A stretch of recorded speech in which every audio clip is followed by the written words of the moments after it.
Setelah kita mengalami putus hubungan kerja, kita ingin menata kehidupan yang baru, memulai sebuah pekerjaan yang baru, keputusan dan pilihan kita ambil justru memperkeruh situasi dan kondisi yang ada. Pilihan yang kita ambil bukan memperbaiki keadaan, tapi justru membuat itu menjadi semakin buruk. Nah, sebenarnya apa sih harus kita lakukan setelah kita ini mengalami putus hubungan kerja atau kita mungkin mengalami kesulitan di dalam keuangan? Nah, ini beberapa langkah yang saya bisa bagikan.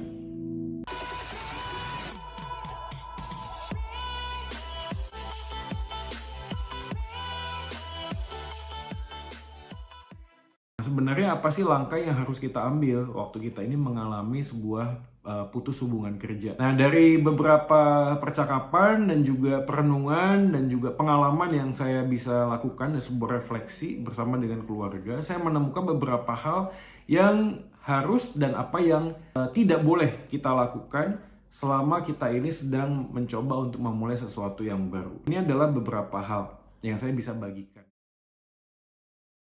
Kita ini pasti kan berdoa ya. Nah, doa kita itu seringkali kita hanya mencari sebuah solusi, tapi kita lupa untuk meminta hikmat kepada Tuhan. Penting sekali untuk kita ini meminta hikmat kepada Tuhan supaya setiap langkah ke depan itu tidak yang hanya sekedar untuk shortcut ya atau jalan pintas supaya apa yang kita sedang alami ini tiba-tiba bisa terjadi sebuah mujizat, lalu kemudian di kondisi menjadi lebih baik, kita dapat pekerjaan, kita mendapatkan uang, income yang lebih baik, dan seterusnya. Berharap kita berdoa supaya Tuhan itu memimpin kita ya, meminta hikmat ya, petunjuk supaya apa yang kita akan putuskan nanti tidak menjadi blunder. Poin yang kedua adalah fokus kepada orang, tidak fokus kepada benda. Ini juga menjadi bentuk refleksi buat kita karena seringkali pada waktu ada kesulitan pekerjaan atau income kita itu sangat berkurang, kita fokus pada barang nih, pada benda. Sehingga kita sulit untuk bisa melepas sesuatu, misalnya menjual sesuatu yang kita suka, atau mungkin kita mengatur supaya gaya hidup kita ini diturunkan ya. Mungkin kita punya mobil, ya mobilnya kita harus jual, lalu kemudian kita beli sepeda motor. Memang ini hal yang tidak mudah, tapi pilihan-pilihan ini akan menolong kita untuk fokus kepada orang, tidak fokus kepada benda-benda atau barang-barang yang ada. Nah, mengurangi pengeluaran ini juga menjadi penting sih, mengurangi pengeluaran supaya kita ini bisa menata kembali, walaupun income mungkin sangat terbatas, kita harus makan tabungan, mungkin kita harus menggunakan tabungan, tapi paling tidak sementara waktu kita mengurangi pengeluaran-pengeluaran yang memang tidak terlalu penting, misalnya jajan di luar, makan di luar, atau misalnya ya kita kan pandemi ya, nggak bisa juga ke mall, ya ini ada baiknya juga sih, atau mungkin ada hal-hal tertentu yang kita bisa kurangi atau batasi.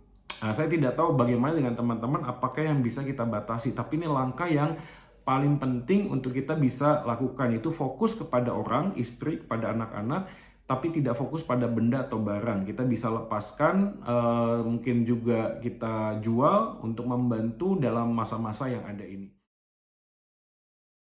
Bagian yang ketiga yang mungkin saya pikirkan adalah jangan tergesa-gesa mengambil sebuah keputusan, khususnya kita ini ingin mencoba mendapatkan uang atau liquid cash flow yang cepat, yaitu caranya dengan berhutang. Ya, ada beberapa pilihan dan banyak sekali di dalam situasi seperti ini. Ada kredit tanpa agunan, ada kredit kartu kredit, atau mungkin kita mengambil cicilan-cicilan dengan bentuk uang cash. Nah, ini kesulitannya adalah kita seringkali tergesa-gesa sehingga kita tidak berhitung. Kita terjebak kepada sebuah lingkaran setan ya. Lingkaran setannya itu ya hutang, lalu kita berhutang lagi untuk menutup hutang gitu loh. Padahal hutang-hutang yang kita lakukan ini justru bunga berbunga, dan ini membawa dampak yang semakin berat di dalam pergumulan kita, bukan semakin baik. Ya mungkin kita bisa mengalami sesuatu yang lebih baik, tapi hanya pasca 1-2 bulan saja.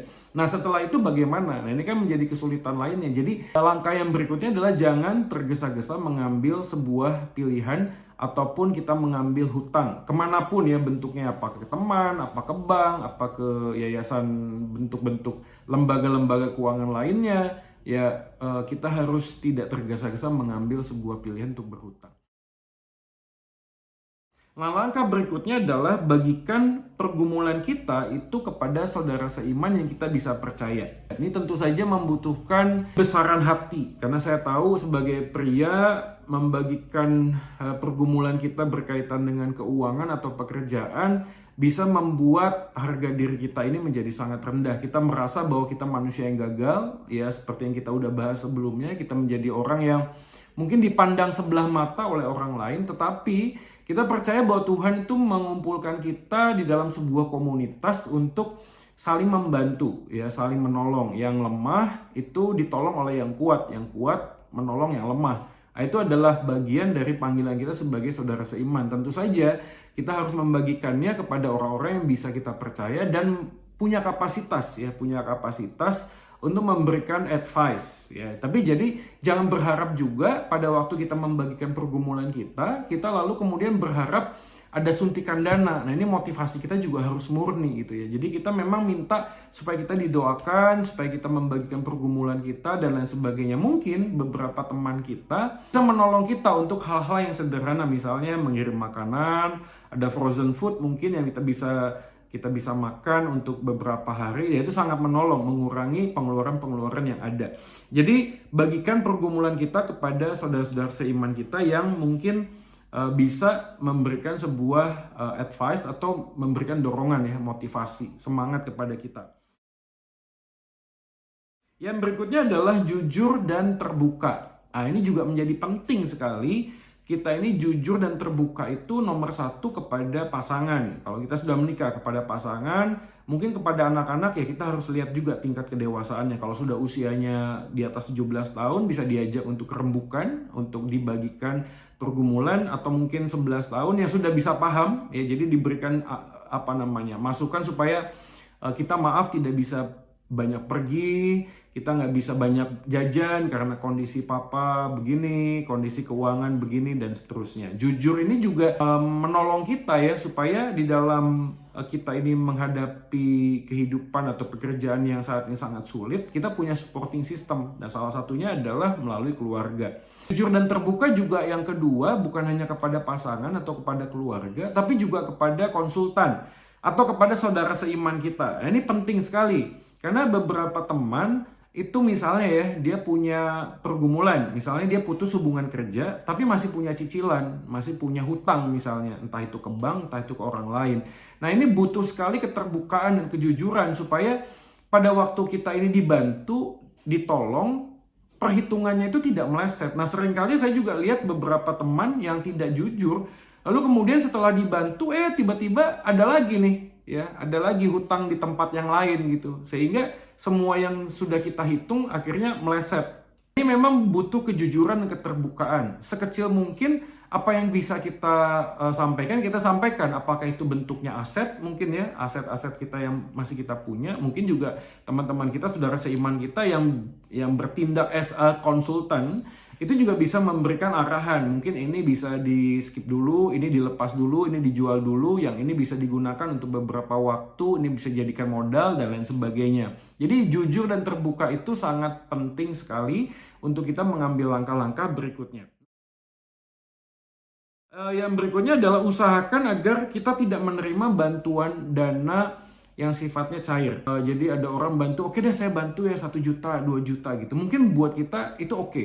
Tapi kita harus juga melihat gini, ya, lebih baik kita ini tidak banyak untuk melakukan tindakan-tindakan yang sifatnya itu jadi hutang budi. Ya, jadi hutang budi. Nah, ini kenapa? Karena nanti ke depan langkah-langkah kita yang kita ambil itu jadi kayak ada bayang-bayang, ya, jadi kayak ada bayang-bayang. Saya nggak tahu dengan teman-teman sekalian, bisa leave comment juga apakah langkah ini juga baik. Tapi kalau buat saya secara pribadi, ada baiknya kita lebih baik menerima yang sifatnya itu bukan bantuan dana, tapi lebih kepada skill, ya. Mungkin kita bisa minta beasiswa, ya, untuk kursus, ya, untuk belajar bikin roti, bikin apa gitu, ya. Atau mungkin kita bisa disediakan hal-hal yang sifatnya itu alat tertentu, ya, misalnya mixer atau ya alat untuk memasak, oven dan lain sebagainya. Oven mahal banget, ya. Tapi kalau ada orang yang menawarkan bantuan dana, lebih baik kita ngomong begini, dana ini saya gunakan, ya, untuk keterampilan ini, dan kita lebih bertanggung jawab. Nah itu lebih membuat orang itu yang membantu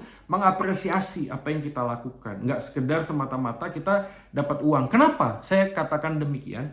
Karena pada waktu kita pegang uang tanpa ada sebuah perencanaan, seringkali itu hanya habis cepat sekali. Ya mungkin habisnya pun bukan untuk dilakukan hal-hal yang nggak penting. Penting juga sih beli makan, beli apa. Tapi kalau sifatnya hanya pendek sekali, itu kesulitan kita ke depan melangkahnya bagaimana gitu loh. Melangkahnya bagaimana. Tentu saja ya ini berkaitan juga dengan bentuk besaran bantuan ya. Kalau cuma 500.000, 300.000 mungkin juga sulit ya untuk dibelikan sesuatu gitu misalnya. Tapi ada baiknya motif kita itu, hati kita itu lebih kepada memikirkan dulu planningnya. Juga untuk menolak ya, bukan mau sombong juga sih, atau mungkin menunda. Misalnya ada orang, saya punya uang nih, saya mau bantu kamu. Oke deh, boleh nggak di-keep dulu, saya merencanakan sesuatu. Dan berikutnya adalah pastikan bahwa Tuhan itu masih mempercayakan kepada kita pikiran, tenaga, waktu yang cukup baik untuk bisa melakukan sebuah pekerjaan. Ini penting untuk kita yakinkan kepada diri kita bahwa kita ini masih bisa bekerja. Oleh karena itu, pada waktu kita akan memulai sesuatu, semangat kita itu harus full. Ya, semangat itu bukan hanya di awal, tapi kita membutuhkan konsistensi, perjalanan yang cukup panjang.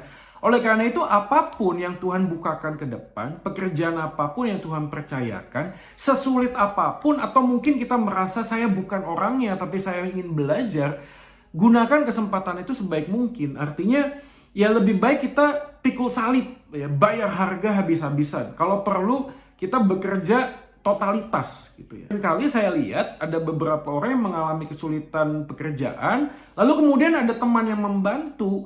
Nah pekerjaan yang mau dilakukan itu kita pilih-pilih. Nah ini kan repotnya ya. Kita merasa aduh saya nggak bisa. Mungkin juga uangnya sedikit atau mungkin perjalanannya panjang. Kita nggak bisa mendapatkan sesuatu yang cepat misalnya. Nah pikiran-pikiran yang seperti ini perlu kita hilangkan dulu, paling nggak kita kuasai dulu. Apa yang ada di depan, apa yang dipercayakan oleh Tuhan, melalui siapapun, kita gunakan kesempatan itu dengan baik. Ingat, Tuhan itu mengatakan di dalam Alkitab, setialah kepada perkara yang kecil, maka Tuhan akan percayakan perkara yang lebih besar. Dalam segala aspek, ini bisa kita lakukan sebenarnya. Salah satunya dengan pekerjaan ini. Jadi kita harus juga belajar keluar dari zona nyaman kita. Jadi nggak sampai kita ini menjadi orang tuh yang pilih-pilih. Nah saya melihat ada beberapa teman, begitu sudah ada pertolongan, begitu ada kesempatan yang digunakan tidak maksimal. Sehingga orang lain tuh bisa melihat ini sebenarnya mau dibantu atau enggak. Saya tahu, mungkin dalam posisi yang lain kita juga pengen ada keahlian kita yang kita bisa gunakan, tentu saja. Ya, tapi masalahnya kan begini, ini masalah urgent. Kita di dalam posisi tidak di dalam bagian untuk memilih pekerjaan mana. Tapi kita ini dipanggil dalam pilihan, kita mau selamatkan dulu situasi keluarga ini gitu loh. Jadi dalam fase-fase tertentu yang kritis, apapun yang ada di depan, selama itu kita masih bisa pelajari, masih bisa kita gali, kita bisa belajar, ya why not gitu ya. Why not? Ya kita lakukan saja. Kadang-kadang memang perlu ada penyangkalan diri ya. Mungkin ada orang juga yang merasa aku nggak bisa ya datang ke rumah orang. Saya ini bukan marketing gitu ya. Saya bukan marketing. Tapi kita bisa belajar jadi orang marketing. Yang penting itu kita ini punya kemauan. Kalau kita punya kemauan, Tuhan juga pasti akan memberikan kepada kita kapasitas. Ya kita mencoba dulu lah. Mencobanya itu bukan sekedar trial, lalu kalau saya nggak suka saya tinggalin. Enggak. Tapi habis-habisan, dicoba dulu habis-habisan. Siapa tahu pekerjaan yang ada ini menjadi sebuah batu loncatan buat yang lain gitu. Kita kenalan dengan orang lain, kita bisa melihat keterampilan yang lain, lalu kita bisa mengembangkan dalam aspek tertentu. Nah ini penting juga untuk kita bisa lakukan ke depan sebagai sebuah langkah. Yakinkanlah bahwa Tuhan itu juga memanggil kita dengan kapasitas, kemampuan, pikiran, waktu, tenaga, dan lain sebagainya. Tapi pastikan ya teman-teman, jangan lupa juga, walaupun kita giat bekerja, jangan sampai kita juga kehilangan kesehatan. Ya, tetap kita harus jaga jadwal yang ada, supaya kita waktu bekerja pun tahu nih, tempat-tempat waktu-waktu tertentu, di mana kita bisa bekerja, dan di mana kita bisa beristirahat. Nah yang terakhir adalah tetaplah bersandar kepada Tuhan. Nah kalimat tetaplah bersandar kepada Tuhan ini mudah diucapkan ya. Dan saya sering kali mendengar, ayo kita bersandar kepada Tuhan. Tapi bersandar kepada Tuhan ini Yang praktisnya tuh apa? Nah, saya berikan beberapa contoh. Implikasi yang praktisnya adalah jangan mencari cara atau alasan untuk lari dari panggilan Tuhan. Apa sih panggilan Tuhan? Misalnya panggilan beribadah. Ada kesempatan untuk doa malam. Mungkin Anda berkata gini, aduh saya ada target nih. Ya. Tapi prioritaskanlah kerajaan Allah gitu loh. Jangan sampai lupa gitu. Ya prioritas kerajaan Allah juga di dalam pekerjaan betul ya. Tapi jangan lupa ada panggilan-panggilan kita sebagai orang percaya, yaitu beribadah dong. Jadi waktu ada kesempatan kita hari Minggu beribadah, jangan kita menjadi alasan, wah harus kerja nih, kita harus cari uang. Salah, itu keliru banget ya.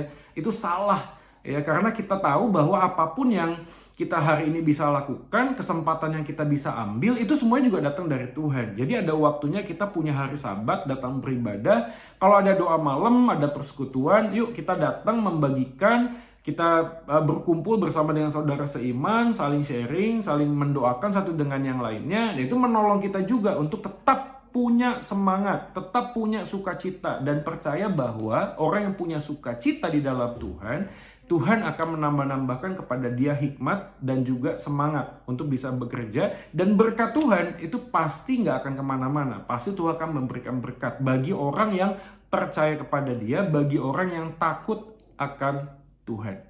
Kalau teman-teman ada beberapa masukan lain, ada cara-cara atau langkah yang lain, silakan leave komen Anda di sini, dan siapa tahu itu bisa menolong saudara kita yang lainnya yang saat ini mungkin sedang mengalami kesulitan di dalam pekerjaan, atau sedang mau memulai sebuah pekerjaan yang baru, atau mungkin juga kesulitan keuangan karena hutang, cicilan, dan lain sebagainya. Silakan leave komen Anda di sini, dan saya berharap melalui langkah-langkah yang saya bisa bagikan ini menolong kita untuk secara praktis melihat apa yang tidak boleh kita lakukan, apa yang harus kita lakukan pasca kita kehilangan pekerjaan atau kita kesulitan di dalam keuangan. Teman, jangan lupa like, share, dan subscribe channel YouTube ini, dan kiranya melalui video ini bisa menjadi berkat buat teman-teman sekalian. Soli Deo Gloria, saya Joy Manik, pamit.